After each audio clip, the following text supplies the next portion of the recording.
வணக்கம்.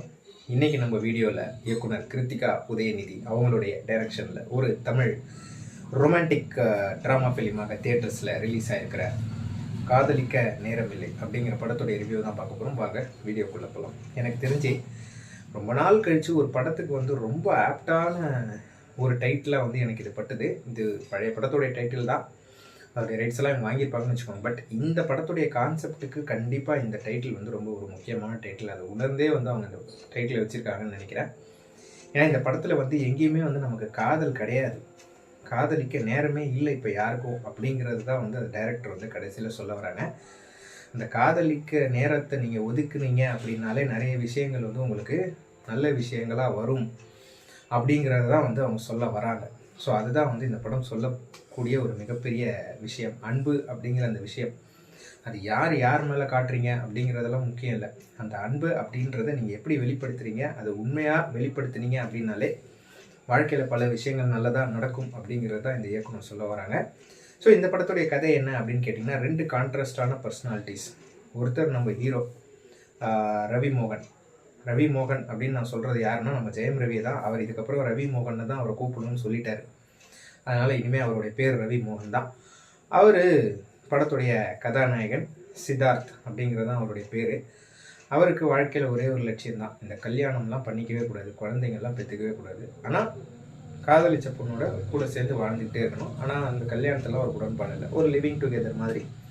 குழந்தைகளெல்லாம் அவருக்கு விருப்பம் இல்லை. அப்படியே ஆப்போசிட்டில் பார்த்திங்கன்னா நம்ம ஹீரோயின், அவங்க ஆல்ரெடி ஒருத்தர் ரெஜிஸ்டர் மேரேஜ் பண்ணிக்கிறாங்க. பட் அவர் பார்த்திங்கன்னா அவங்கள ஏமாற்றிட்டு வேற ஒரு பொண்ணோடு இருக்கிறது இவங்க பார்த்ததுக்கப்புறம், இவங்க அவரை விட்டு பிரிஞ்சு வந்ததுக்கப்புறம், ஆனால் இவங்களுக்கு குழந்தை வேணும் அப்படிங்கிறது ஆசை. ஆனால் ஒரு ஆண் துணை இல்லாமல் நான் ஐவிஎஃப் பண்ணி குழந்தை பெற்றுக்கிறேன் அப்படின்னு சொல்லிட்டு ஸ்பெர்ம் டோனர் மூலமாக இவங்க ஐவிஎஃப் பண்ணிவிட்டு ப்ரெக்னெண்ட்டாக ஆகுறாங்க. இப்படி ரெண்டு கான்ட்ராஸ்டிங் பர்சனாலிட்டிஸாக இருக்கிற நம்ம படத்துடைய கதாநாயகனும் ஒரு கட்டத்தில் ஒரு இடத்துல மீட் பண்ண போக, இதுக்கப்புறம் இந்த கதையில் நடந்த சுவாரஸ்யமான விஷயங்கள் தான் இந்த படத்துடைய மீதி கதை. கதையாக இவங்க சொல்லும்போது, இப்போ நான் சொல்லும்போது அது உங்களுக்கு சிம்பிளாக தெரியலாம். பட் இதை மேக்கிங்கில் அவங்க கொண்டு வந்த விதம் இருக்குது பாருங்கள், உண்மையிலே ஒரு ஃபீல் குட் ராம்காம் மூவி அப்படின்னு நம்ம சொல்லலாம். காமெடி அப்படிங்கிறது பெருசாக இல்லை அப்படின்னாலும் இந்த படம் எந்த வகையிலும் உங்களை ரொம்ப சலிப்போடு உங்களை வெளியே அனுப்பாது அப்படிங்கிறது இந்த படம் முடிக்கும் போது தெரிஞ்சுது. எனக்கு தெரிஞ்சு தியேட்டரில் உட்காந்துருந்த நிறைய பேருக்கு இந்த படம் பிடிக்கல அப்படிங்கிறத விட புரியலை அப்படின்னு நான் சொல்லுவேன். ஏன்னா அந்த அளவுக்கு இந்த படத்துடைய கான்செப்ட் ரொம்ப ஒரு சில விஷயங்கள்லாம் அழுத்தமாகவே சொல்லியிருந்தாங்க.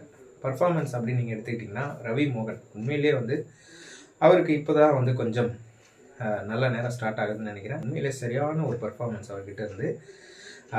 நித்யா மேனன் கிட்ட அந்த காதலை சொல்லவும் முடியாமல், சொல்லாமல் இருக்கவும் முடியாமல் அவர் தவிக்கிற அந்த தவிப்பை நமக்குள்ளேயும் கடத்திருக்கிறாரு அப்படிங்கிறதான் நம்ம சொல்லணும். அந்த அளவுக்கு அவ்வளோ சூப்பரான ஒரு பர்ஃபார்மன்ஸு.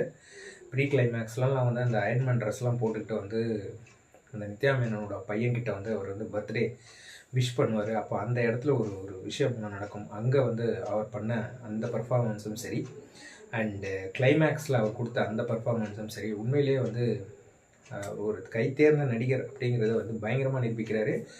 குறிப்பாக என்கேஜ்மெண்ட்டுக்கு அவருடைய ஃபியான்ஸே வரல அப்படின்னும் போது அவர் தவிக்கிற அந்த தவிப்பை அவர் கொண்டு வந்த விதமும் அவ்வளோ அருமை.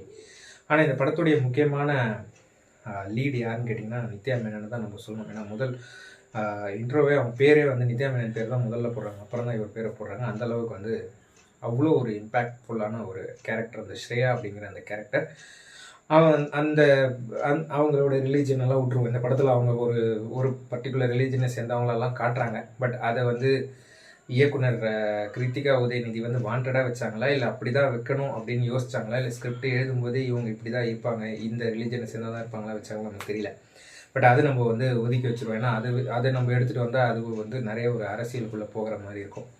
பட் அவங்க அந்த ஸ்ரேயான்ற அந்த கேரக்டரை அவ்வளோ உள்வாங்கி அவ்வளோ நேச்சுரலாக பண்ணியிருக்காங்க. குறிப்பாக அவங்களுடைய கணவர் அவங்கள ஏமாற்றிட்டாரு அப்படின்னும் போது அங்கே ஒரு விஷயம் ஒன்று நடக்கும். அங்கே அவங்க காட்டுற எமோஷன் அண்ட் ஒரு குழந்தை வேணும் அப்படிங்கிறதுக்காக அவங்க மெனக்கெட்டு முயற்சி எடுத்து அதுக்காக அவங்க கொடுக்குற அந்த emotional feeling, plus Jayam Ravi okay இவர் நமக்கானவர் தான் அப்படின்னு இவங்க தெரிஞ்சதுக்கப்புறமும் அதை சொல்லலாமா வேண்டாமா அண்ட் அவருடைய அந்த எக்ஸ் லவர் வந்து திடீர்னு உள்ளே நுழைஞ்சதுக்கப்புறம் நித்யா மேனன் வந்து படுற அந்த கஷ்டத்தை வந்து நமக்குள்ளே கடத்தினது அப்படின்னு சொல்லிட்டு இவ்வளோ விஷயங்களை வந்து ஆக்டிங் மூலமாக வந்து அவங்க சர்வ சாதாரணமாக கொண்டு வந்திருக்காங்க. உண்மையிலே ஒரு மிகச்சிறந்த ஒரு நடிகை அப்படின்னு நம்ம சொல்லலாம் நித்யா மேனனை.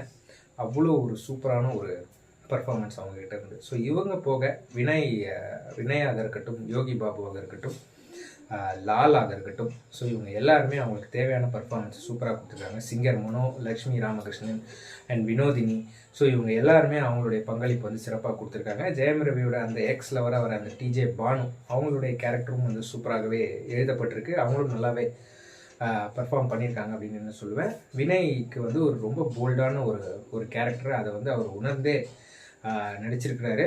அதுவும் வந்து சூப்பராகவே அவர் ஒர்க் அவுட் பண்ணியிருக்காரு. நம்ம இப்போ நிறைய படத்தில் அவர் வில்லனாக பார்த்துனோம், பட் இந்த படத்தில் அவரை இப்படி ஒரு ரோலில் பார்க்கறதுக்கு ரெஃப்ரெஷிங்காக இருக்குது, ரொம்பவே சூப்பராக இருக்குது அப்படின்னு நான் சொல்லுவேன். சினிமாட்டோகிராஃபி கேமிக்கா ஆரி உண்மையிலே இந்த படத்தை இவ்வளோ ரிச்சாக அவர் காமிச்சிருக்கிறாரு. அந்த அளவுக்கு சூப்பரான வந்து சினிமாட்டோகிராஃபி ஆங்கிள்ஸ் அவர் யூஸ் பண்ணியிருக்காரு அப்படின்னு நான் சொல்லுவேன். மேக்ஸிமம் இந்த படம் வந்து ஒரு அப்பார்ட்மெண்ட்டு இந்த மாதிரி விஷயங்களை சுற்றி தான் நடக்குது. ஒரு ஆஃபீஸ், ஒரு அப்பார்ட்மெண்ட்டு, பட் அதுக்குள்ளே எவ்வளோ டிஃப்ரெண்ட் ஆங்கிள்ஸ் வச்சு எந்த அளவுக்கு வந்து நம்ம டிஃப்ரென்ஸாக காட்ட முடியும் அப்படிங்கிறத வந்து அவருடைய கேமரா ஆங்கிள்ஸ் வந்து ப்ரூவ் பண்ணியிருக்கு அப்படின்னு நான் சொல்லுவேன்.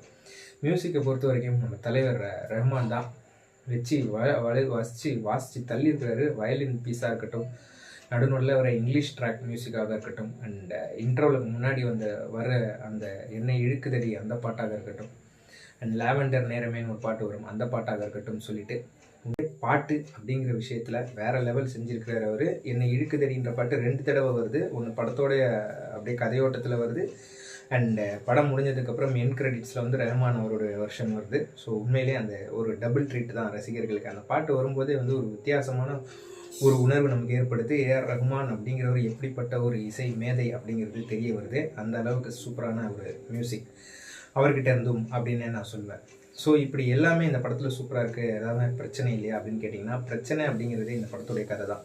இந்த படத்துடைய கதை நிறைய பேருக்கு பிடிக்கும், நிறைய பேருக்கு பிடிக்காமல் போகலாம். ஏன்னா இவங்க டீல் பண்ணியிருக்கிற விஷயம் அப்படி லிவிங் டுகெதர் லைஃப், எல்ஜிபிடி கம்யூனிட்டியோடைய அந்த கே பேரண்டிங், கே மேரேஜ், இந்த விஷயங்கள், ப்ளஸ் வந்து ஆண் துணை இல்லாமல் வந்து ஆர்டிஃபிஷியலாக வந்து ப்ரெக்னென்சி, இந்த மாதிரி நிறைய முக்கியமான ரொம்ப இம்பேக்ட்ஃபுல்லான விஷயங்களை வந்து இவங்க கையாண்ட விதம், அது வந்து நிறைய பேர் ஒத்துக்கலாம், நிறைய பேர் ஒத்துக்காமல் போகலாம் அப்படிங்கிறது தான் வந்து இந்த படம் பார்க்கும்போது எனக்கு தெரிஞ்சுது.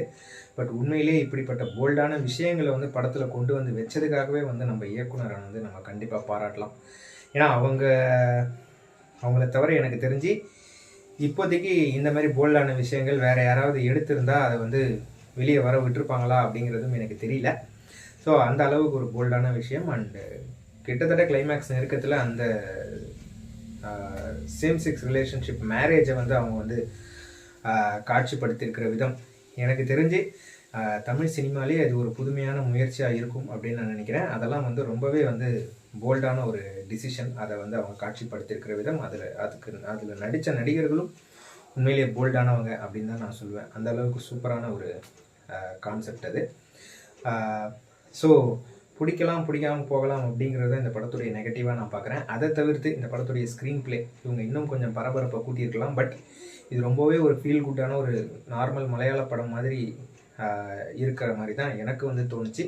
ஸோ மலையாள படங்கள்லாம் வந்து இந்த மாதிரி ஃபீல் குட் ஸ்லோ ட்ராமா மூவிஸ்லாம் பார்த்து பிடிச்சவங்களுக்கு இந்த படம் பிடிக்கக்கூடிய வாய்ப்புகள் நிறைய இருக்குது. பட் தமிழ் படங்கள் மட்டுமே பார்த்து எனக்கு இந்த மாதிரி கதையெல்லாம் வேண்டாம், எனக்கு வந்து ஃபாஸ்ட் பேஸில் ஒரு ஆக்ஷன் ஃபிலிம் வேணும் அப்படிங்கிறவங்களுக்கு சத்தியமாக இந்த படம் பிடிக்கிறதுக்கு வாய்ப்பு இல்லை. பட் என்னை பொறுத்த வரைக்கும் ஒரு நல்ல கதை அம்சம் உள்ள ஒரு நல்ல இம்பேக்ட்ஃபுல்லான ஒரு படம் இது. அண்ட் கிளைமேக்ஸில் ஆடியன்ஸோடைய தாட்டுக்கே வந்து அவங்க வந்து விட்டுட்டது தான் வந்து உண்மையிலே வந்து இது ஒரு நல்ல விஷயம் அப்படின்னு நான் சொல்லுவேன். ஆனால் ஒரு விஷயம், அந்த ஸ்பெர்ம் டோனர் யார் அப்படிங்கிறத அவங்க கண்டுபிடிக்காம விட்டுட்டாங்க. அது ஏன் அப்படிங்கிறது தெரியல. மேபி அது இல்லைனாலும் பிரச்சனை இல்லை அப்படிங்கிற மாதிரி ஒரு ஃபீலிங்காக விட்டுட்டாங்களா அப்படின்னு தெரியல. பட் எனக்கு தெரிஞ்சு இது UA16+ அப்படிங்கிற கண்டென்ட்டில் வந்திருக்க படம். குழந்தைங்களுக்கு இந்த படம் அவசியம் இல்லை. ஏன்னா இதில் நிறைய விஷயங்கள் வந்து பேசுகிறாங்க, அதெல்லாம் வந்து குழந்தைங்களுக்கு சம்மந்தம் இல்லாத ஒரு விஷயம். ஸோ மெச்சூர்ட் அடல்ட்ஸாக இருந்தால் தாராளமாக இந்த படத்தை போய் நீங்கள் பார்க்கலாம். உங்களை எந்த வகையிலும் இந்த படம் டிசப்பாயிண்ட் பண்ணாது அப்படிங்கிறது தான் என்னுடைய கருத்து. மேற்கொண்டு எங்கள் சேனலோட எல்லா விஷயம் நீங்கள் பார்க்க வரீங்கன்னா மறக்காம எங்கள் சேனலை சப்ஸ்கிரைப் பண்ணுங்கள். பண்ணும்போது பக்கத்தில் இருக்க பெல் பட்டனை ப்ரெஸ் பண்ணுங்கள். அப்போ தான் சேனலோட வீடியோஸ் உங்கள் டைம் வந்து சேரும். மற்றும் ஒரு வீடியோ உங்களை சந்திக்கிறோம். அதற்கு நன்றி, வணக்கம்.